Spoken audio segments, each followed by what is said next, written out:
Hey everybody, it's Shadowstar and Crystal here for another review of The Flash. This time, episode 17, Tricksters. I love doing that. Sorry, but before we get into the title of the episode, we'll talk about the other big part of this episode. It's all about Wells, as we always say, but not just Wells, the Reverse Flash, Eobard Thawne, everything, because they're all one and the same after all. Yeah, behind everything, Barry just doesn't trust Wells and Joe has to remind him to keep up that facade. But also, we got a lot of flashbacks about how things happen. So, we finally get... The characters still don't know things like, how did someone else's blood get on the wall? We know it's because he was Eobard Thawne at that point. And then we saw he basically turned himself into Wells. Correct!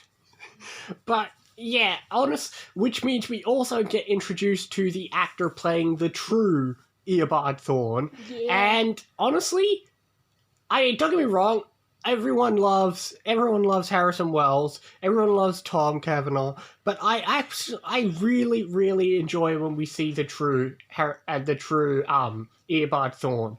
We don't see him nearly as much as we should. It's actually disappointing, but we'll get into how great he is eventually. But it's just great to see him here, and we'll be seeing him a bit more here and there. But at least we got a lot of backstory, because we also got to see, the true Harrison Wells. Yeah, we got to see. He's a nice guy. He has a lovely wife, and they were so happy together. I remember it's so fun watching people who are very slow to connect dots, not quite realizing they're two separate people at first. Because even your first watch through, you were seeing like the true Harrison Wells, and you weren't enjoying him because at that point you're not happy with Wells, and you didn't realize that's not.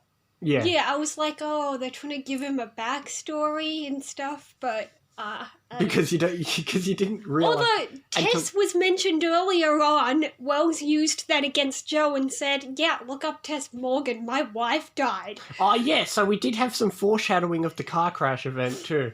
But yeah. But we know Eobard Thawne was probably the one who placed those spikes so that the car Yeah. But, okay, that's a little weird thing to do. That's the way he does it, because, okay, that only works because Harrison Wells decided to try and take a sharp turn. That's what flipped the car somehow. If he stayed straight and just let the car fizzle out, it would have been fine. All it did was break the tires. If Harrison Wells just let the car drift slowly, there was no one around, it probably wouldn't have flipped. If he slammed the brakes or took a sharp turn, then it would have flipped. True. So, yeah. So, lucky it worked out that way for Eobard Thawne, but I'm sure he had another way to figure it out. I don't know what he would have done, but he would have figured it out somehow. Yeah. But I suppose he needed to look like an accident for why Tess disappeared more than anything. It's more about Tess than it is Harrison Wells. True. Because if Tess wasn't there, he could have just found Harrison, killed him like he always does, and then take his place. True. If he did just kill Harrison and take over, Tess would have been there, and I guess maybe he's worried that he wouldn't be able to pretend to be him. Especially around Tess, because Tess is so close to him. So I suppose, it was more about killing Tess than actually... Yeah, get rid of anyone close to him so he can say, I'm a new Wells, I've lost everyone, no one's close to me. It's also a good cover story, as we see. Yeah, later on he says, Tess died, I went straight to Central City, and... But Wells also does have a really good moment in this episode, especially, one of our... because Barry does learn another new skill, phasing. Yeah. And everyone loves, once again, Wells has another good encouragement speech. Like I say, normally I'm not that fond of the whole how do I do the thing, you can do it, Barry type thing. But with Wells, it's the exception. He's always the best at doing it. Well, because he's speaking from experience. Exactly, and he just does it so well. And even Barry picks up on that, and he says later, it's like he was speaking from experience, and that just casts more suspicion.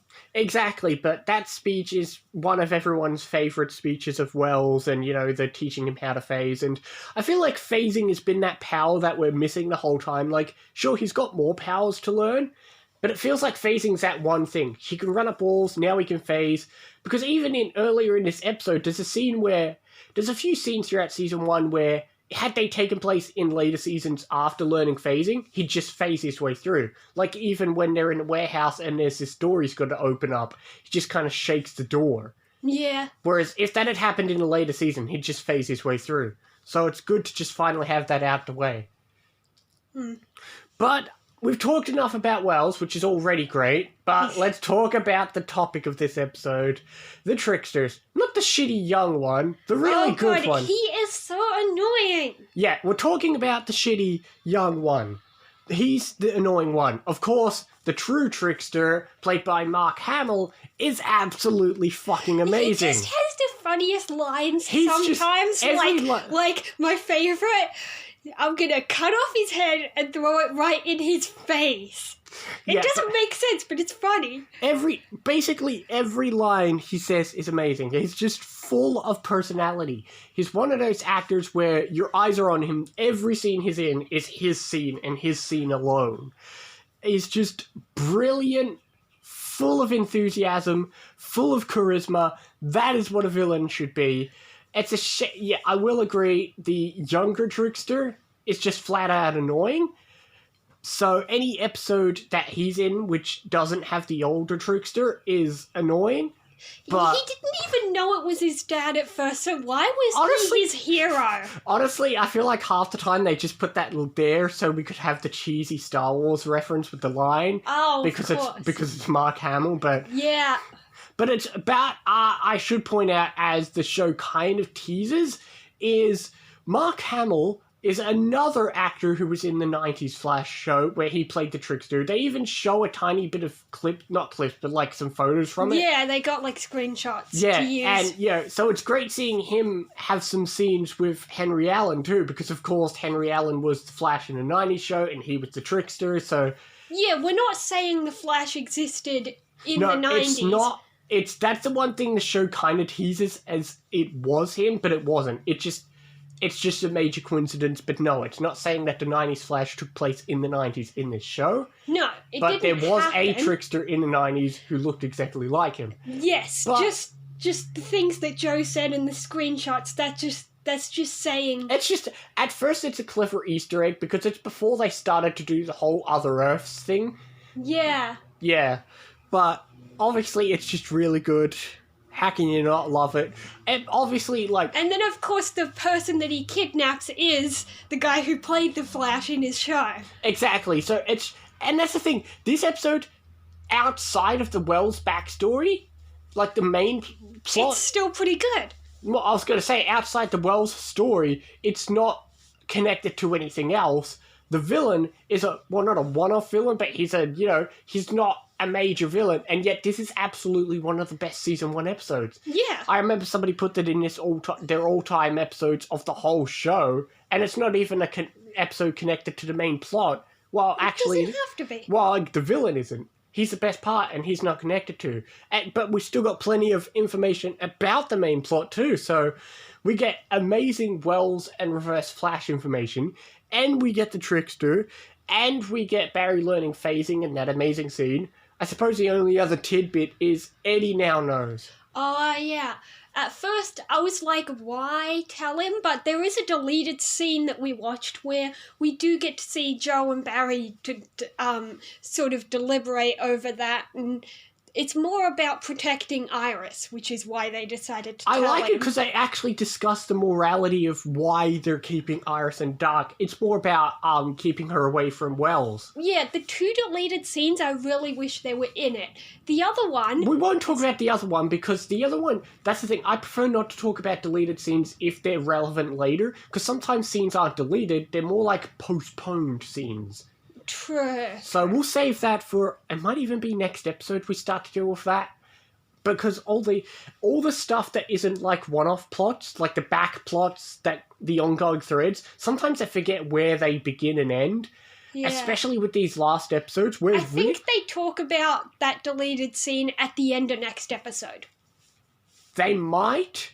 Either that or the start of the I'm one trying after. to remember. I think I might remember the cliffhanger of next episode. Like I said, they're all a blur. I know what happens in terms of the main plot of next episode, but before we get into next episode, I'm thinking a 9.5. I'll go 8. Pretty good. Oh, you're harsher on the show, but that's still high for your standards. Yeah.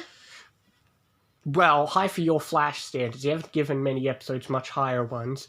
In Arrow, they usually involve certain characters, which, speaking of which, what's the name of the next episode? All-Star Team-Up! We'll see what happens next episode. We love team-ups. That's true. And you know what? I enjoy next episode. I do.